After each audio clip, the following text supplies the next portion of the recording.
This episode, Handyman Statistics. Well, folks, we found this article that is we're going to synopsize this article on Handyman Statistics about the handyman business. Some really pretty amazing statistics.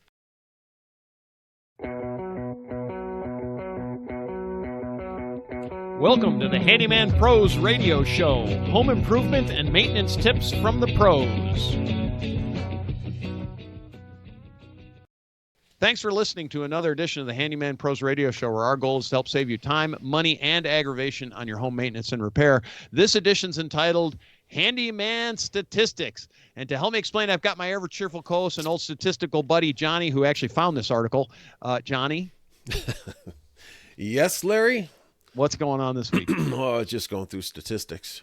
You right. You know, this is what we do for fun. The mean and the mode. Yeah. So this is what we do for fun. Yeah. I'm just working out some statistical and problems. So how did you find this article, John? Because this is interesting. Let me pull this article. I don't know. Just came up. Yeah. I think it's from April of this year, 2023. Yeah, it's on a thing called the Get Nux blog, which whatever. Yeah. But it's the most surprising handyman industry statistics and trends in 2023 is the name of the article. It was published on April 12th. So kind of interesting. Well, I saw this and I said to myself, we need to just go through this item by item. So. Okay, Self.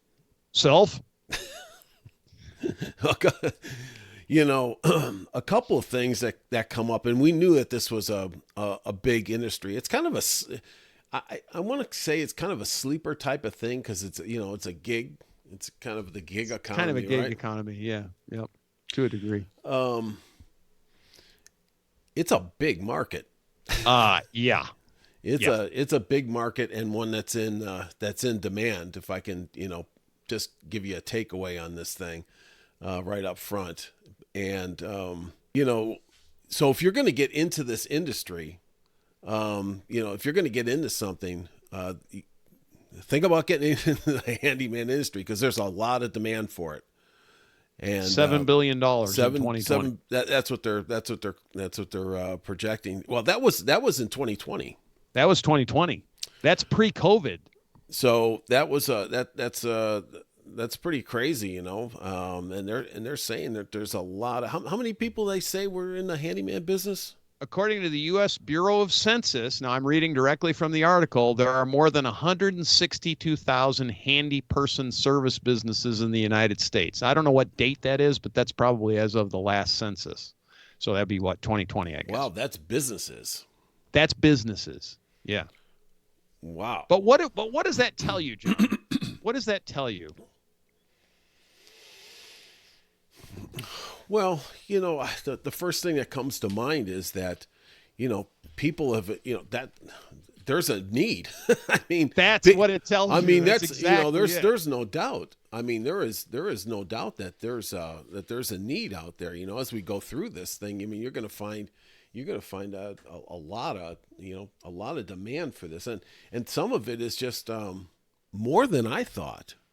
Correct. Yes. I mean,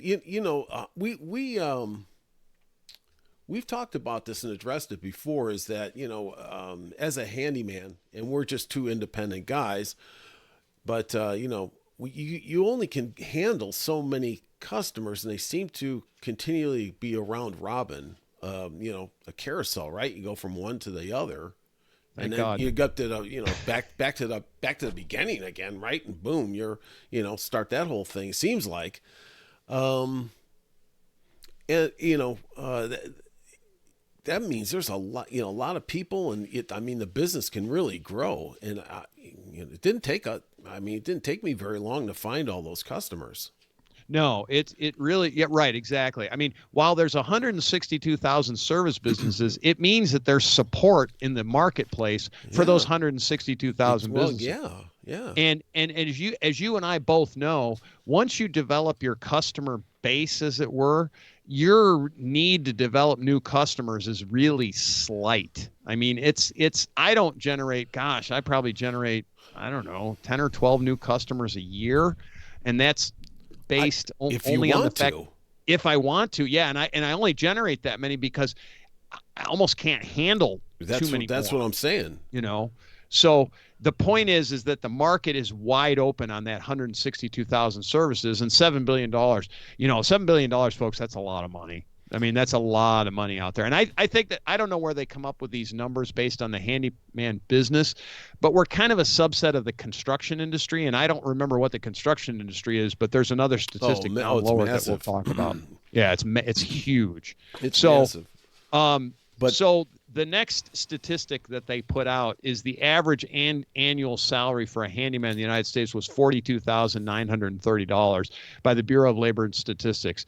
Now, to me, I personally, I don't know how that number is determined. So to me, that seems a little on the low side. But then again, that might include W-2 employees. I'm not really sure. It might include everybody, part-time, that's what I'm thinking. It's an average, and then you've got a lot of guys that are just doing this. A lot of guys and girls that are just doing this for on the side.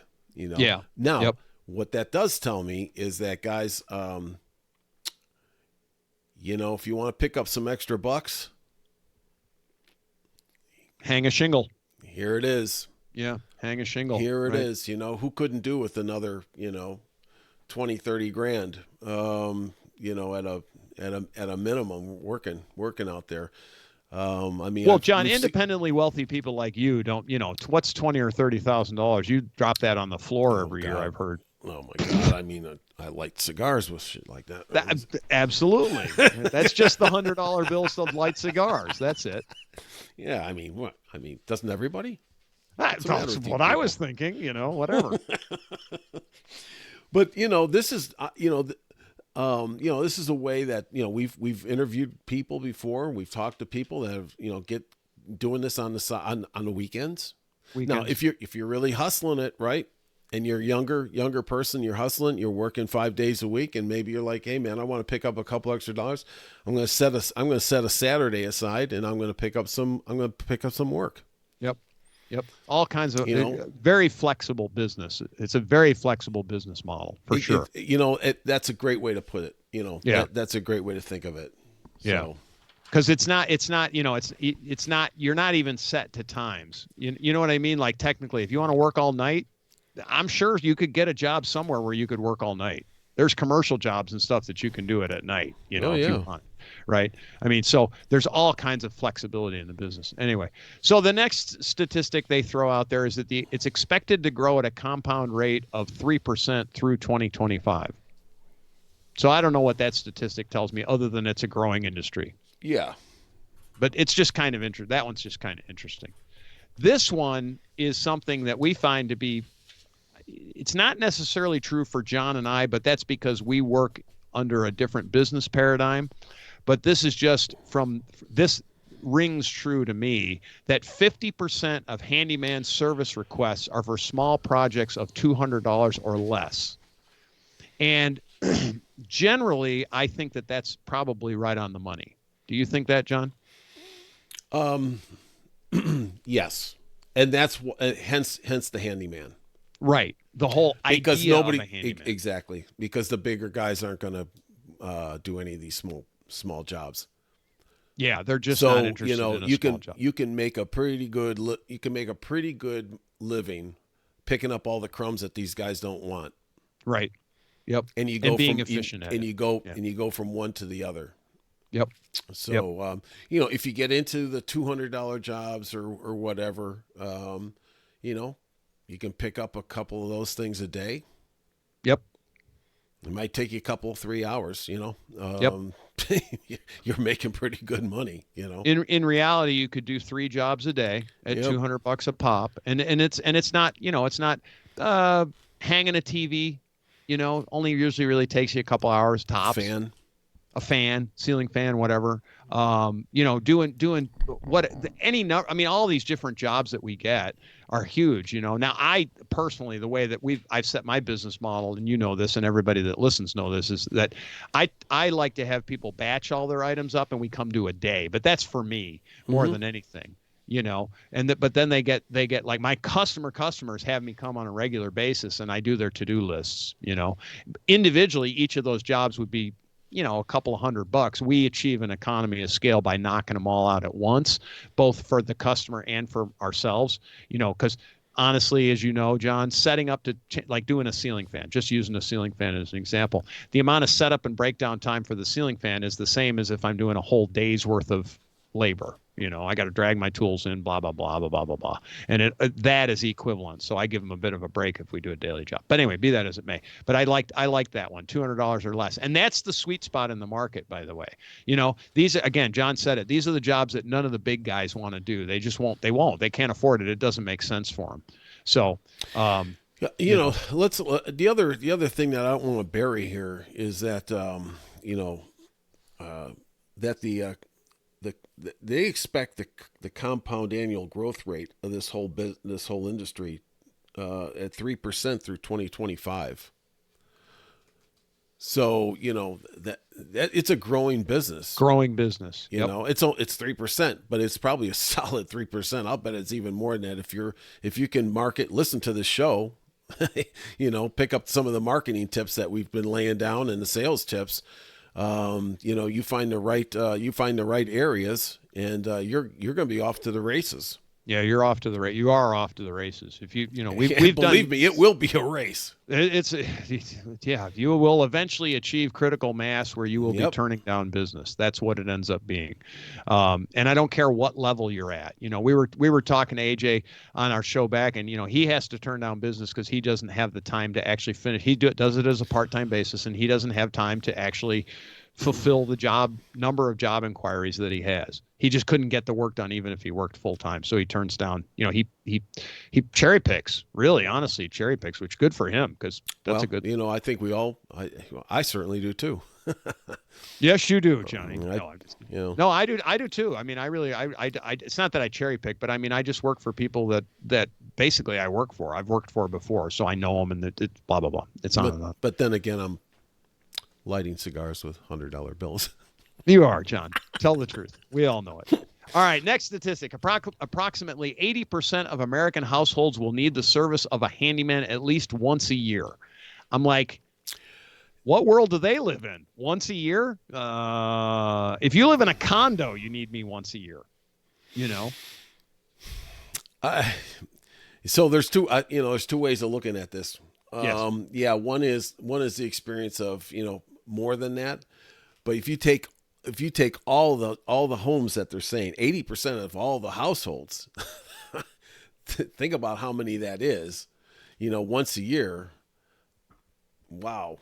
That's huge. It's a huge number. Yeah. So So our experience is that it's like, monthly, that you might be back. I mean, maybe even more frequently. It depends, but anyways, my normal customers have me out about 3 times a year.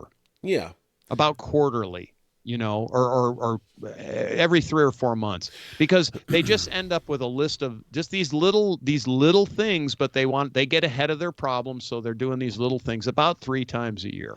Well, exactly. And I don't know, let me add this. And if you listen to, our show on, what else can you do for your customers, right? Right. You can make suggestions, things that they might not think that you do. And I've just ran into this, 2 or 3 times now in the last month. They're like, oh, you do that, that kind of thing.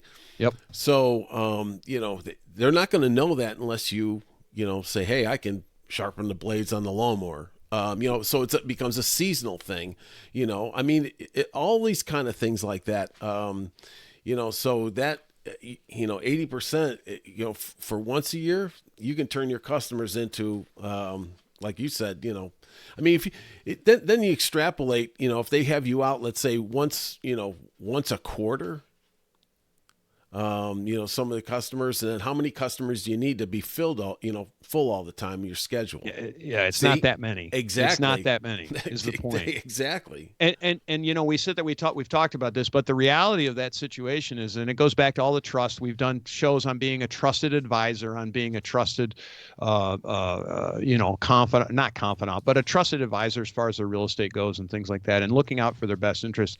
And trust me, folks, if you look out for your customers' best interests in these these cases, you will not go wrong. I mean, you will generate business based just on your trustworthiness alone. And and in Johnny's case with his prison tattoos up under his eye and stuff, Yeah. if you look at the videos on YouTube, you'll see that. Trust can Don't be an forget the issue. scorpion on my neck. Yeah, that too. Sorry. That's not necessarily a guarantee.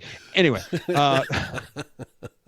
Is that a disclaimer? that's a disclaimer, right? Okay. We're not trying to offend anybody here. It's just the fact that body art is not necessarily a bad thing, right? But anyway, be that as it may, it is the one kind of thing that the business is there is kind of the point. So the next statistic is one that I thought was kind of interesting, and this one for me, this is true. So as a professional handyman, I know this is the case, but the handyman industry has about 80% residential and 20% commercial, and I do have some commercial customers, and we do basically, for lack of a better word, we kind of do catch-all property maintenance for a couple of commercial businesses. And this is not my own businesses. They're actually people that I work for. And I love those customers because I just love those customers. They're great people. And, and just like anything, their business has needs that need to be addressed on a regular basis also. It's mostly small stuff. We don't do the big things for them, but we do the little things. We hang, lately I've hung like some doors. I've done some door work for them. They wanted to upgrade their doors. So I've been on this door project for, I don't know, about 3 years at this point. And we've upgraded their doors. Larry's efficient on doors. I really, particularly these doors, man. Now. I got to tell you what. I finally got the hinges on. Here's the value add, right? Like I'm so good on these doors that their supplier. How good are you? No, wait a minute. No, like this is a serious statement. Carson? Their supplier, when I had a little hardware issue with a thing, I called the supplier. And I took the customer out of the loop because I'm like, he doesn't need to call these guys. I need to talk to them directly. So I got their phone number, called them directly. Well, that was a value add to the customer because now he's not having to play middleman, But I just went straight to their supplier. I did on spending money. I did get the approval from the boss. But I basically said, hey, I'm talking to XYZ company. Do you mind if I just buy these parts? And he's like, is it going to fix it? I said, yeah. He goes, no problem. And I was like, cool. But I took that off his plate. But I mean, I'm in with their suppliers now. So that anyway, he's just like, yeah, I just need that fixed. And, just handle it kind of thing. That's commercial. It's just kind of a little bit different, but yeah, it's 80-20, so folks, if you're out there as a handyman, don't forget some of those commercial customers because they have all the same needs. They have HVAC systems and they have roofs and they have interior walls and they have paint and they have drywall and they have everything that a house has, honestly. The only difference is it's owned by XYZ business instead of, John Jones, as it were, per se. So just watch your liability on those jobs. But correct. There's some things to think about. It depends. Be very, very quick to say no on certain things, especially if it affects their business. But the things that you're doing, like changing out the doors, and I was there helping on that one thing. But it was all the hardware and stuff like that. I mean, those are good jobs, and people have they have a need. And I will say, there's a lot of people that aren't gonna show up to do those small jobs, even commercial or not. Right. Correct. Yeah. And that's exactly it. We've become, they got the same issues as a homeowner. Yeah. And we've become a very trusted resource for them as well. We've had the ability to bid on some bigger jobs there. We've turned them down mostly for, back to what John's talking about, some liability issues, plus some scaling issues, meaning it's tough jobs for just me to do. And they were okay with that. It was like, yeah, we're just going to go with somebody bigger. And I'm like, yeah, no, I get it. Yeah. No problem. And mostly it had to do with disruption in their business because it was going to take me too long compared to what they needed, as if you want to call it that. So anyway, be that as it may, it's a good thing. So don't forget your commercial business out there. And it's about 80-20, 80% residential, 20% commercial, according to this article, which I think for me, that falls right in line. Next statistic is 67% of handyman businesses are independently owned. John, your comments on that? I'm surprised it's not a little higher, but I see what they're getting at, as opposed to corporation. I mean, that's Well, we don't know how Yeah, that number was that's determined, yeah. I have and some question marks on that. yeah, but I mean that's more a question of just reporting. Like, so what is your definition of independently owned? Yeah, You that's know, what I'm saying. like there's a company here in Atlanta that is a bigger company and it has, what's he have, like 25 employees. Is that an independently owned business or is that a corporation? I don't know how you report that. Like, you could do, for Yeah, me, you could do that one if it's either not way. incorporated, maybe that's what they're saying. Versus, so I would have to do some Yeah. more, research Anyway, on that. the long and the I short on that one doesn't surprise me, you know. and the one that doesn't surprise me is the next one that I'll mention here that you need. That's why you need to listen to the show, and that is Yeah. getting new customers. Yes. It says 80% of handyman say acquiring new customers is their biggest challenge. No surprise there. I think when you start to look at what we're talking about here and the potential of the handyman business, I think the number that, something that would pop into your head is, hey, how do I get started? And part of that, how do I get started, is who do I work for? Correct. you know, whose fan am I hanging? How do I get to that point? It's more, we address we have folks, if you're listening to this and you're in the handyman business, we have many, we've done, how many shows have we done, Johnny? We're over 300, right? Yeah, yeah. We've done a 320. bunch of shows, but go back through the archives. We have many shows on marketing and on sales. And it really, for us, I do not fall in that 80% of acquiring new customers. I have to turn customers away, as you do too, for a myriad of different reasons. But the point is that really, if you're in this business and you do your marketing right and you're strategic about it and you think about this the hard way, you shouldn't be acquiring new customers. You should be turning customers away. So, Well, let's approach it from this point too, and okay. that is true. Is that you're just getting started? Okay, so we got guys in the business, but you also have people that are just they look at that 43,000, okay, and they're saying, well, you know what, if I can make some of that on my weekends, great. But how do I get started? I'm a handy Okay. guy. I can Yep. do just about let's say I can do everything. But how do I acquire somebody that's going to pay me, right?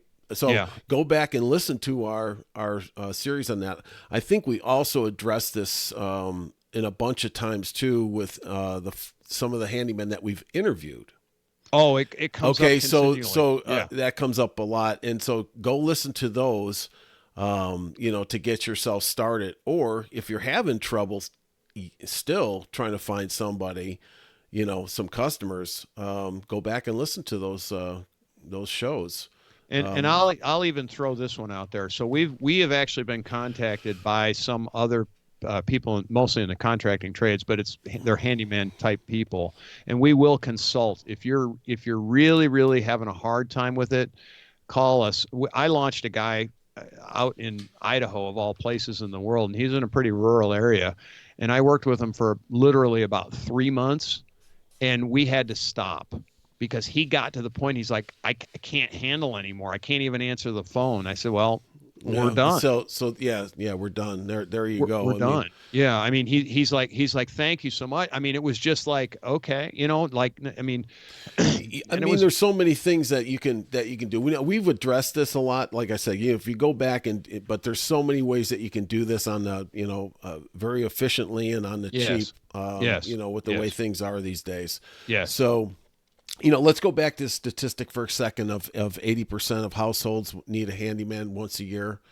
When you consider that, that's that stat right there, there should be no hesitation for you just to find those guys, those type of customers. I want to break this down to a very tactile thing. You are driving down a street. Every 8 houses you see, 8 out of 10 houses, every 8 houses need you. Need you, right? Need you. Yep. And that's one way to look at it. That's right? One way to look at it. Basically, it's an 80-20. Everybody needs you. Everybody needs you. Like, you have to think about it that way. You drive out of wherever you live. And there's customers. There's your customers. driving from your house to the grocery store, I want you to count how many potential customers there are there sometime. Just do this for fun. How many, if you live in a subdivision, how many homes in your subdivision are there, and multiply that times 0.8. So if you live in a 100 home subdivision, I'm just using this, Johnny. I mean, I know beating this one to death, but it doesn't matter. If you have 100 homes in your subdivision, 80 of them, 80, need you.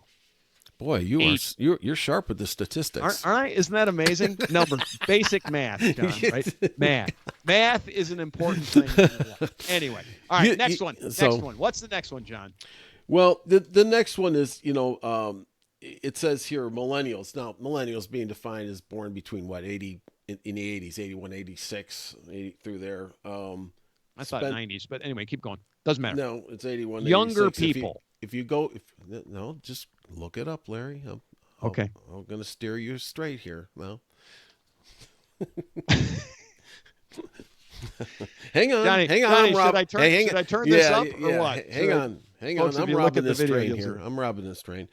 The millennials are going to spend over $26 billion on home improvement projects. Yeah, all the kids, all these younger folks that are buying their first home, that are moving in, and I wish more of them would, but they're going to be needing a lot of work, and so once again, you go back 80% of the households, and Larry, you brought up a good thing. Go drive around, or look on Zillow, right around your area, and pull a radius, of 10 miles, and see how many homes are in those 10 miles. Okay, do 5 miles, because the numbers are huge. Exactly. So these younger folks are gonna need help, because face it, if you're younger and you haven't lived in a home, and it's not that they can't do anything, they just haven't experienced it, right? So at this point, they're gonna need help. They're gonna need help. So And there's I- another, and I'll just say this, and I'll turn the train over to you. Train wreck. Keep going. I think that, when you do a slice on millennials, where they hang out on the internet and all that kind of stuff, if you go out there, that's a good place to find business. Sure. Yeah, sure. I just wanted to make a comment on homes, right? Just in general.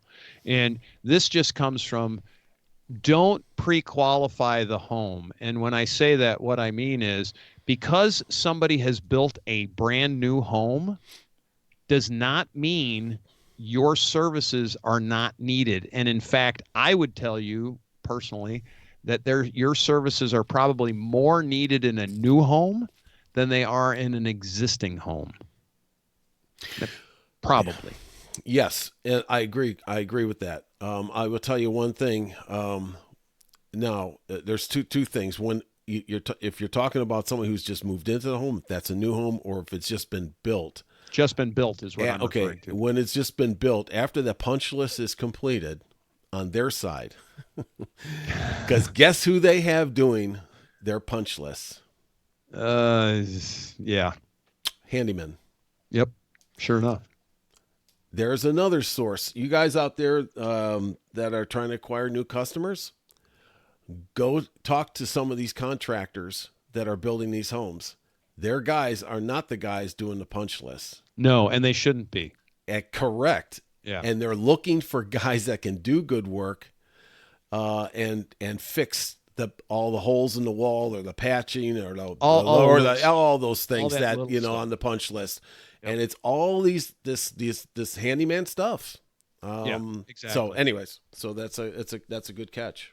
Quick word of caution. don't let them set the pricing on that. Anyway, keep going.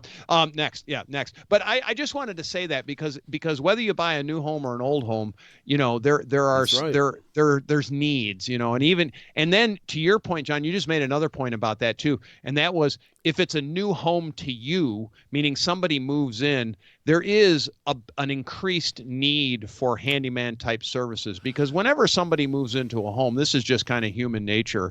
The realtors will tell you the average person moving in spends around $5,000 in additional services in their homes. And it's just anything from anything. It's from, I just moved into the home, and while they've got ceiling fans, I want new styled ceiling fans, or new faucets, or whatever. That's right? correct. All that stuff. And what comes to mind is building shelves in the basement, or building stuff in the garage, and the hooks and the new lights. And before I junk the garage up, there you go. So yeah, it's on and on and on. It's on right. And I on. mean, it's all of that stuff. And so, so just be aware. There's huge. The market's huge. Is our point. And that younger people need our services as much as older people. And I will say personally, I think there's a great sweet spot in the market in the homes market in the 20 to 30-year-old homes, because that's where everything seems to start falling apart. We're not going to go down that road right now. Yeah. All right. Next statistic. The average hourly rate for handyman, according to this one source, is $55 an hour. We can only speak to what we know. We know that. I guess I want to throw this out there, folks. If you're striving and your goal is to be very, very professional, do you hire a professional for $55 an hour? And I don't care what the profession is, but you wouldn't hire a doctor for $55 an hour. I hope you wouldn't hire an attorney for $55 an hour. Johnny, is there anything else that falls under the professional category that you would? No. I mean, we've talked about this in previous shows. You got to set your price, and sometimes you got to get in on a market entry, and then as you become more efficient and stuff and things like that we talk about. Hey, Yeah, it is geographical too. So there's a lot of things in the mix. So. Yeah, a lot to that. What's the next statistic, John? This one is a good one. This is a really good one. Why don't you go ahead, Larry? I'm having a problem pulling that one up. Jeez, John, not prepared for the show. Here we go. No, 25% of homes built in the U.S. have a maintenance backlog. Oh yeah, that's the one I saw. Right. Yeah, 25% of the homes have a maintenance backlog. That's about right. You think? Wow, I think that's low, but that could just be me. A backlog. Yeah. So, how many times do we go into a home and, I only have a maintenance backlog. That little soft spot in the corner of my house, the corner of my deck. Oh, wait, Johnny, that sounds like you. Yeah. That little rotten spot in the back. Oh, that's only a 25-year-old backlog, not 25%, right? Oh my God. Well, here's the way I'm looking at it is people put stuff off, but is that really on their demand backlog? Now it might be. The way I would look at it is, I have been trying to find somebody to do this. That might be what I would look at in this terms of this statistics. There's probably 25% of people out there that can't get somebody that they're right now been trying to get. And this is why we do this show together, because you have a different perspective than I do on that statement, and I never thought about that. But that's a brilliant thing. You're saying that's 25%. Why I light cigars with my $100 bills. See there, and there you go. And you too, Harvard, yes, of course. Well, Skipper, let's light up the old. Never mind. Anyway, Johnny, I learned when I was in college how to speak with my teeth closed for that reason, right? Yes, of course. Hi. Okay. Would you like to drink some greenies with me? If you look at the video right now, you'll see my teeth never come apart. Never. They never come apart. Anyway, but yeah, but that's an interesting thing. You're saying, your perspective is 25% of the people can't get things done because they can't hire people because they can't find them. And I never thought about it, but that has an element of truth in it as well. It certainly could be very true, because obviously it's hard to find a good handyman, right? I just had the comment. I've had it now twice in the last couple of weeks. Yeah, is that we can't find anybody, Yeah. and glad that we found you. Yeah. And Yeah. it's like, well, don't latch on too tight because Because I'm quitting in a few years. Yeah, I'm rolling back my schedule. So, anyways, Larry, is there anything left in this? I mean, this has been a great eye opener. Once again, the real takeaway here is for people who want to get into this. It's a great way to make extra money. Listen to our shows, help you get started, or if you're in the business, you're in the right place.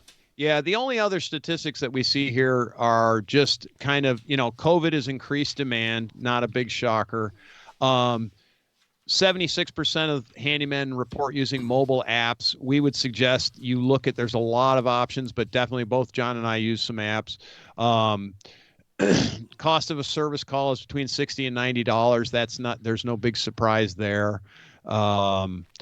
56% accept online payments. I would tell you, if you don't have an online payment system, and there are plenty of good ones out there. We did a whole show on Wave. You can look at that. That allows for online payments to be taken at a very simple, relatively low cost for you as a handyman. That's a good one too. And they just say the market's growing, and that's really it. But yeah, there's a lot of good information here. And this is at getnux.com, handyman industry statistics. So, pretty good. The last one I'll say is that it says, by 2024, they're expected to be close to a $9 billion market. Yeah, it does. Well, it doesn't surprise me. Yeah, it doesn't surprise me either. So, folks, there's money to be made out there. So go get it. And, hopefully we can help you out getting it. Yeah, statistics can be interesting, Johnny. Statistically speaking, what are the statistical odds that a spaceship will land in your backyard today and you will take it apart? Hope they pay cash.